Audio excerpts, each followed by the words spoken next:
స్కూల్స్లో ఉన్నప్పుడు మాకు డిక్టేషన్ చెప్తా ఉంటుండే అప్పుడు, అంటే స్పీడ్గా రాయాలి, స్పెల్లింగ్ మిస్టేక్ లేకుండా రాయాలి, అలా అని ఒక డిక్టేషన్స్ చెప్తా ఉంటుండే మాకు. ఇప్పుడైతే ఈ అకాడమీలో జాయిన్ అయ్యానో ఫస్ట్ డే మీరు ఒక ఫార్ములాని తీసుకున్నారు ఒకటి, నేను చెప్తా ఉంటాను, మీరు అదే విధంగా ఆ ప్యానల్తో ఆడుకోవాలన్నారు.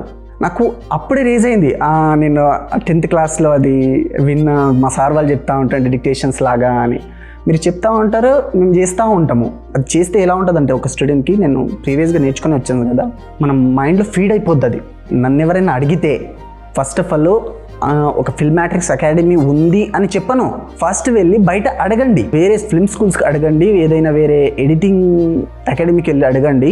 వాళ్ళ ఫీజుతో పోలిస్తే, వాళ్ళ టీచింగ్ స్టైల్స్తో పోలిస్తే ఇక్కడ ఫిల్మాట్రిక్స్ అకాడమీలో ఎంత బాగా టీచ్ చేస్తారో, వాళ్ళ ఫీజ్ స్ట్రక్చర్ చూసుకుంటే అసలు స్టన్ అయిపోతారు. మీరు ఈజీగా చూజ్ చేసుకోవచ్చు ఫిల్మాట్రిక్స్ అకాడమీ అని.